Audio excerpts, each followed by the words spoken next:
That's the Kia Tasman, and behind it is a big caravan. In this review, I'm going to do a towing test and show you what this new dual cab from Korea is like in terms of towing capability. It has the benchmark level 3.5 ton brake towing capacity, but is it up to the task? Well, you'll find out if you keep watching this review, so thanks for subscribing.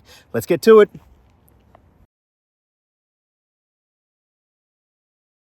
I've already done a detailed review of the entire Tasman range, and if you want to check it out, you can see the pricing and specs for all of the different versions and what you get across the different grades as well. There's a link in the description so you can see for yourself what you're getting yourself into if you're thinking about the Tasman.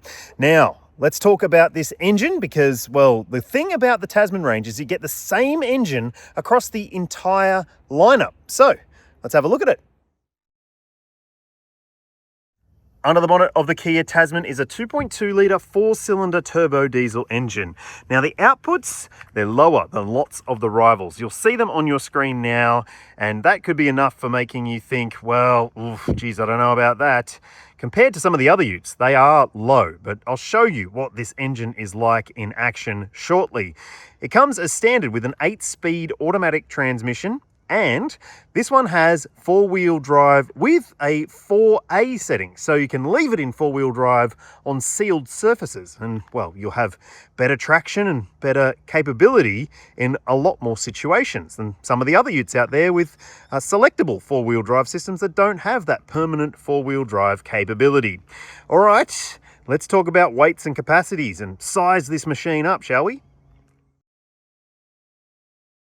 Dual cab pickup versions of the Tasman are more than 5.4 metres long. So it is a long vehicle for the class on a pretty long wheelbase as well. 3270 millimeters, and I'll put all the dimensions for it on your screen now. Now, you'll also want to keep in mind some weights and capacities for this vehicle. So the gross vehicle mass for the Tasman is 3,250 kilos, and the gross combination mass is 6,200 kilos. I'll also throw up there some payload numbers that you need to keep in mind. All of them have more than 1,000 kilos of payload, which is impressive, but if you're a lease buyer, you can still get one with a sub 1,000 kilo payload if you wish. This caravan, it's a big unit. I've towed with it multiple times before. Thanks to my mates again at Avida for loaning me this Topaz dual axle unit.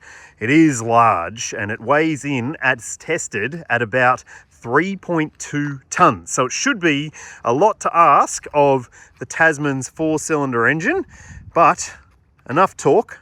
Let's go drive it and see what it's like. Okay, so some stuff to tell you about this Tasman when it's towing. The engine and transmission, way better than you're probably expecting.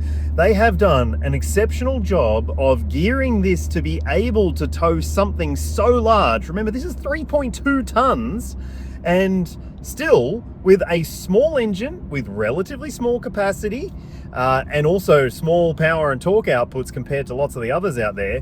It does a really, really good job of managing hauling this much weight.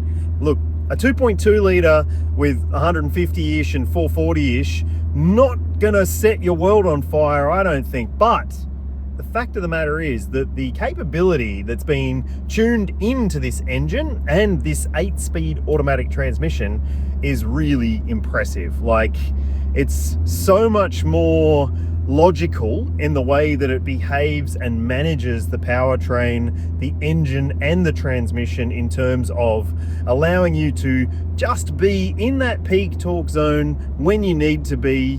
It's really, really impressive. It does mean that it makes it feel like it's less hard work than it is, because it can be still a little bit breathless, but at least the transmission is working smartly to help you get where you need to go with confidence and with a decent amount of pace as well.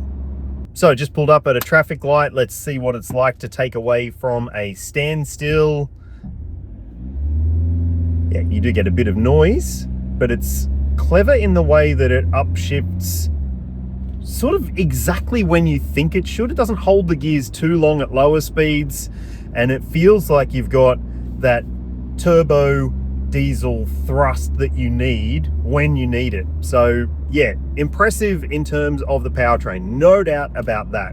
But this one is the X Pro grade, so it's the most off-road focused one, and it gets the hand-cooked Dynapro all-terrain off-road tires, and they are certainly going to be better off-road than on, and they certainly don't feel that enjoyable in terms of the steering feel that they communicate to me as the driver. It is a little bit wishy-washy in terms of what is happening at the front axle. It's very, very light steering in terms of just a slight amount of input and the whole nose moves with you, and that can be a little bit off-putting. And they're really soft tires as well, so you can sort of feel that being communicated to you, and it means that I've found that it doesn't necessarily feel as confidence inspiring in terms of maintaining pace at speed, because I've done a fair few Ks this morning in mixed scenarios. On the freeway, it felt like it was sort of a bit too wishy-washy when it came to maintaining the straight. But I also feel like those tires obviously are going to be better for the purpose of off-roading, less good for the purpose of towing. One thing that might frustrate frequent towers is that there is no current gear indicator on the screen. So while you do have the potential to tap the paddle shifter to upshift or downshift, and that will show you for an instant which gear you're in or switching to, there is no current way that you can have the display showing you what gear you are currently in. Apparently, it's probably going to come as a software update, and I think it would be a welcome update, especially for people who tow a lot, because you do want to know what gear you're in. If you don't, it's kind of guesswork, and there are 8 ratios to play with, remember? Another good thing about the Tasman compared to some of the other utes out there in terms of towing is that you can use adaptive cruise control. And I know there are people out there who tow a lot who say you should never be using any form of cruise control. Fine, but if you just want to take the strain off a little bit, don't worry about what your feet have to do, just worry about whatever else is happening, your steering, your mirrors, that sort of thing, then you can set the adaptive cruise control and it will keep a very good amount of distance. You can even set it close if you want to, and then of course you'll have to be much more mindful. But I do like the fact that you can use the cruise control and the adaptive cruise control to make it just a little bit less stressful for those long distance drives. And further to the cruise control, you've still got your blind spot view monitor system, which can show you a view of your potential blind spot up on the screen there. So that is a great little bit of additional tech that could make living with this thing a lot easier if you tow a lot. The ride comfort is a little sharp at lower speeds. It can be a bit sharp at higher speeds too on roads like I'm on now. It's a country road out in Western Sydney with lots of lumps and bumps. I go on this road every single time I tow because I want to know how the suspension behaves over what is probably typical of lots of country roads in Australia. Pock marks and lumps and bumps and sharp edges, and well, yeah, I mean, it can be pretty sharp over these sorts of lumps and bumps, no doubt about that. So if you do a lot of country road driving, you might find that the ride can be a little bit brutal, I would say. It's not terrible, as I said, but it is certainly something that I can feel in my spine and my kidneys a little bit as well. Okay. So if you are looking for a more comfortable dual cab towing ute, Ford Ranger is one that I would recommend straight off the bat. It just does things a bit easier in terms of the ride. Another thing about the Tasman is 4-wheel disc brakes, which does change the feel of the braking a little bit. You do have a bit more, well, assuredness, I would say. It does feel like it bites a little harder when you do need to get on the brakes compared to those utes with drums at the rear.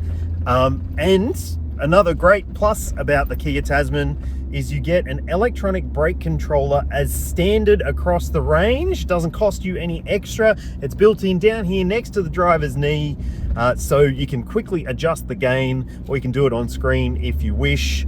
And it does mean that you just have one less thing to think about. But I have to point out, Kia is a bit cheeky. They still ask you to pay extra for a tow bar itself and the assembly and wiring and stuff, but at least you've got the electronic brake controller built in, ready for when you need it, if you need it. I did have one issue with the towing technology. There's a screen where you can set up some parameters for what you are towing, and it, well, disconnected the trailer because the harness wasn't seated as well as it wanted it to be. So it was telling me it was connected, then disconnected, then connected, then disconnected. And well, it made me stop, check, and make sure that it was connected as well as it needed to be. So I guess it's a positive because, well, you wouldn't want it to be disconnected and not tell you.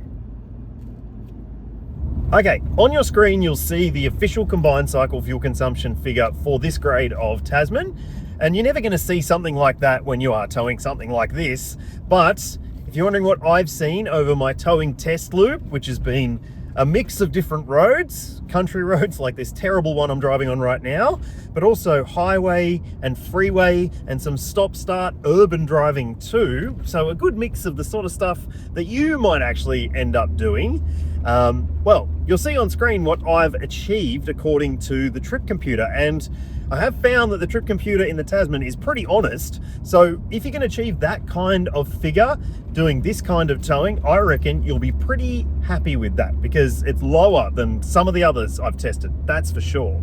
It's got a pretty decent fuel tank capacity as well, and because it's a Euro 5 emissions vehicle, it doesn't have AdBlue, so you don't have to worry about that extra consumption cost and consideration when you do go for those big Aussie drives. What Kia Australia has been able to do with this powertrain is really, really impressive. The fact that it's a small output diesel engine with small outputs and still manages to be very, very comfortable and composed when it comes to towing something like this is really impressive. Unfortunately, some other elements of the drive experience aren't as comfortable and composed, but maybe with some changes to the suspension and a different set of tyres, it would be a more enjoyable experience. But have your say in the comments section below. Would you consider a Tasman, or is it just too ugly for you? Honestly, I've had plenty of people tell me that. Thanks for watching, thanks for subscribing, and I'll see you when I see you.